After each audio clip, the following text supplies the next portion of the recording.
How's it going, YouTube?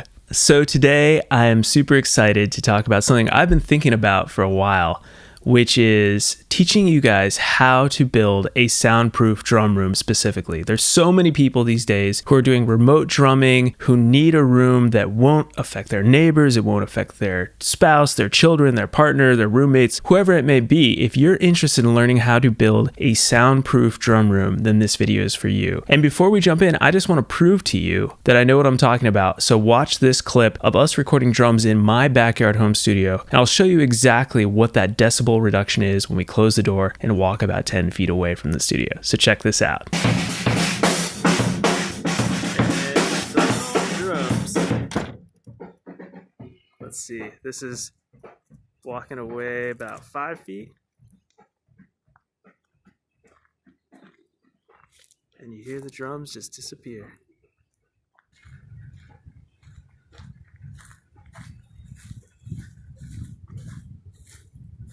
From this side, you can't hear him at all.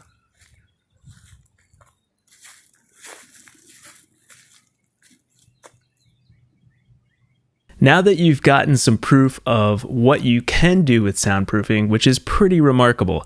I mean, drums in a room like that, as you know, can reach up to probably about almost 100 decibels or more. So we're talking about some serious reduction where you cannot even hear it from the backside of that studio. So before we jump in, I want to say that this video and all these videos on YouTube are great, but they kind of go quickly and they go across a very large topic. If you want to take a deeper dive into the material, then check out my free soundproofing course in the description below. There is a link down there. You can sign up. People are loving it, so definitely check it out. All right, let's jump into the video. All right, so the first thing in your drum design could potentially be, if you're building it from the ground up in your backyard or in a garage, those are the two places I would start with that would be ideal. The third option would be to build it in your basement, which we'll talk a little bit about, but that would require a few more steps that I won't cover in this video, but I do cover in other videos about building a soundproof studio in a basement, which I will link in the description below. But for this purpose, if I was a drummer, I would say I would want to do it in a detached garage ideally, or an attached garage is second best option. And if you have the money, building it from the ground up in your backyard would be freaking amazing as well. So those are the three ideas there. But before I even jumped into building my studio, I would want to get the room sounding as good as possible just with the dimensions itself. So I would actually use a Seppermeyer calculator, and there's a link for this calculator in the description below. This is a really incredible resource for trying to get the room dimensions just right. Let's take a look at the Seppermeyer calculator in more detail here. If you want a quick, fast method to try out some room ratios, then try these online calculators. If you follow the link below this video, you can use a Seppermeyer room calculator.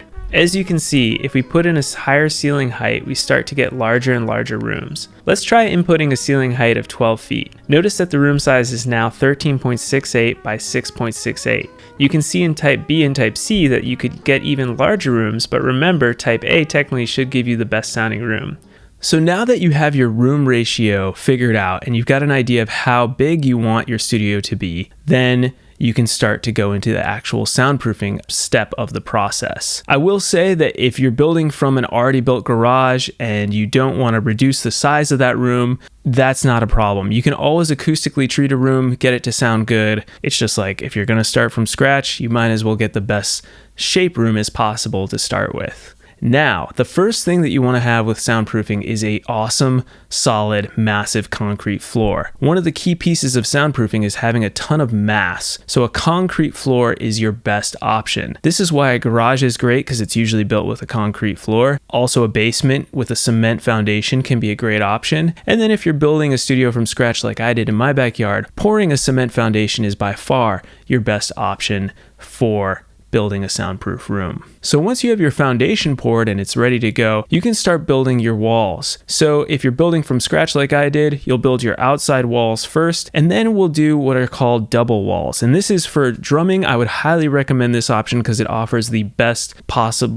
most amount of soundproofing, sound isolation possible. So what you're going to do is you're going to build an inside wall with a 1-inch air gap from your outside wall. This is framing just like you you would with any sort of structure, following codes, doing what your contractor or you are planning on doing with a normal build, but you're going to have that inside wall with a 1-inch air gap, so it's not touching your outside wall. Now that inside wall will have some way of connecting to the outside structure, and what I would recommend using are what are called IB3 clips. There will be a link for the IB3 clips in the description below as well, but those I put them in on the inside wall attaching to the roof rafters in my studio, so you could attach those to the rafters of your garage or attach them to the rafters of your basement studio as well. So that way the wall will be sturdy and it won't be moving at all. And those special clips will not allow much sound to transfer from your outside structure to your inside structure, so it's still holding on to one of the pillars of soundproofing, which is no sound transmission from one side of your wall to the inside wall. Next, what you're going to do is run your electrical. You're going to put some putty pads, as you can see here, putty pads. I'm not going to go in depth in this video, but essentially you wrap those around all your electrical boxes, all your outlets, all your light electrical boxes, and that will make sure that everything is sealed behind the space in the wall where electrical outlets protrude through your drywall. So then we're going to put in insulation. Contrary to popular belief, the best insulation for a soundproof room is really just regular old pink insulation.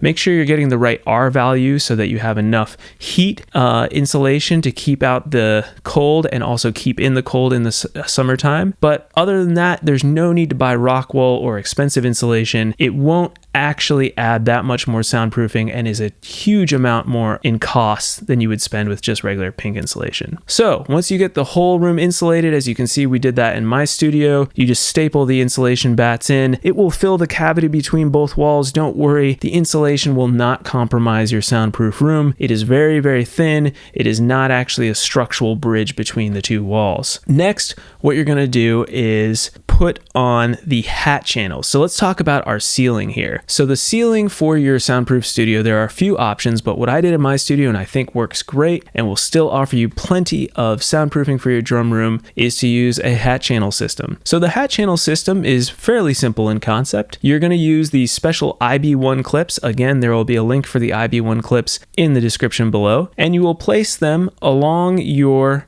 roof rafters. Place these IB1 clips at a regular interval every 24 inches on center across your ceiling, making a grid, and then you can take the 7/8 inch furring channel, or hat channel as it's also known, and just simply plug the hat channel into your IB1 clips. It just clips right into place, and that will decouple the ceiling rafter from your ceiling with the drywall. So you're going to then screw your drywall directly into the hat channel system. So now at this point, you haven't put any drywall in yet, but you've got your inside double wall system set up, you've got your hat channel system set up, and you're probably wondering about the door. So let's quickly talk about the door here. So with a drum room, I would say if you want maximum isolation, don't have any windows in it. The reason I'm saying this is that windows will decrease your soundproofing. However, it is possible to get a great sounding room with windows. So to do that, I will have a link in the description below of how I built my soundproof windows, and I think they'll be great. But I'm just going to say for the purposes of this video, we would say no windows. Now you're probably wondering about the door. So the door is the weakest part of your system. And as you can see in the video that we showed previously at the beginning of this YouTube video, when I first closed that door, you heard that like little pitter patter of the drums coming from the door. And then as we walked away, you couldn't hear it anymore. And then as you walked around the back of the studio, you couldn't hear anything. The reason for that is that most of the sound, pretty much all the sound that's getting out of my studio is coming in and out through that single super heavy massive door. Just to go over it briefly, this door is a cabinet grade plywood on the back, then it has 8 pounds per square foot of sheet lead behind that, and then you have a solid core door on the front. So you're creating this sandwich with the door. It is about 300 pounds. We use 3 hinges. I would even recommend 4 huge screws, at least 3 to 4 inches long, going into the wood framing on the side. This door is heavy and massive. And then we used weather stripping and magnetic weather stripping around the entire door to seal up any possible air gaps that could get through. Because as soon as you have even a pinhole leak of air, sound is easily getting through that, and you're going to hear it through your door. So it's crucial that this door be really, really heavy, and completely airtight. This said, what I would recommend for a drum room is going even one step further and adding another door, doing what we call communicating doors. So on the inside of your door, on the inside of the room, you would actually put another solid core door, not the super heavy massive door, but a solid core, meaning it has wood all the way through that door. And I would also do weather stripping and magnetic weather stripping around that door. So now you have two doors plus a little air gap in between, which would be the distance between your outside wall and your inside wall. And I think that that would actually provide way more soundproofing than just the one super heavy massive door. So that is a brief overview of the door. I'm going to have a link in the description of a long video all about how to build the soundproof door if you're interested as well. So now let's get on to actually covering up your studio walls. And I'll tell you exactly what we're going to do. We're going to get 2 layers of 5/8 inch drywall. That is the heaviest drywall you can buy. And the reason is, you guessed it, we want more mass to really reinforce those walls. Remember, mass is our friend with soundproofing. So the 2 layers of drywall does a great job. We're also going to use a substance that I highly recommend, which a lot of people I know are on the fence about, but I think it works great, which is called green glue. And this is a dampening agent. It actually helps with reducing the amount of sound that will come through one layer of drywall and then into your second layer of drywall. So we're going to create a green glue sandwich. So what that means is we'll put on our first layer of drywall directly into the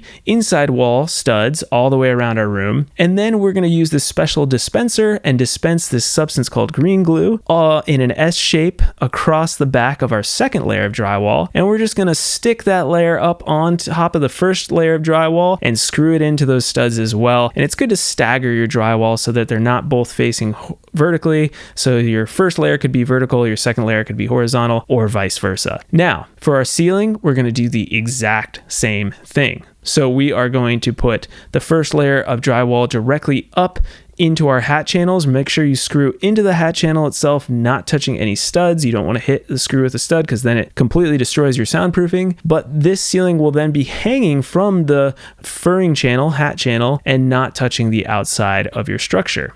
That is why it's soundproof. Then you're going to put green glue on the second layer, and you're going to attach that second layer of drywall right to the first layer on your ceiling, and it'll be just like the walls, and it'll be great. With both the walls and your ceiling, you're also going to use a special caulking agent called acoustic caulk, and you can just line the perimeter of all the edges, so the floor to ceiling edge and all the corners and all the tops where the ceiling and the wall meet, and you're going to put acoustic caulk on both layers of drywall around those edges just to make sure that it is absolutely airtight.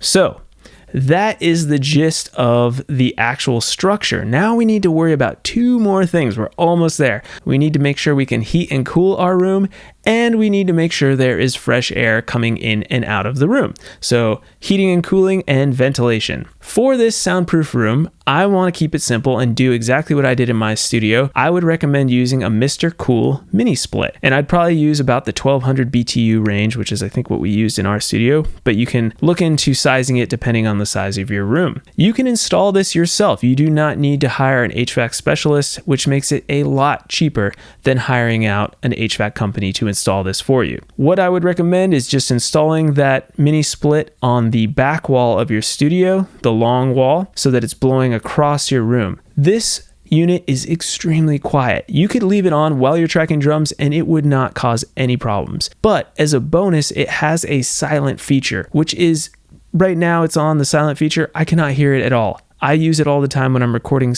like quiet acoustic guitars in here. It never ruins a take. So for drums, this is not something you have to worry about. So the mini split system is amazing. It'll keep you warm. It'll keep you cold in the summers. It is great. The next thing you want to think about is ventilation. So with the ventilation, what I would recommend doing is using an ERV system. Energy recovery ventilator. This is what I did in my studio, and it's pulling in fresh air from the outside, sending it through some baffle boxes, and then pumping that fresh air into my studio. At the same time, there is another vent in my studio that is pulling the stale air out of the studio, so like excess CO2, maybe some bad smells, things like that. It's pulling all of that out of the studio, and then it is pumping it back through the ERV and outside. So this is a very simplified concept that I'm explaining that is something that's pretty difficult to build. But again, if you want to go in depth into my ERV system, I also have a link to that description below on how to ventilate your studio.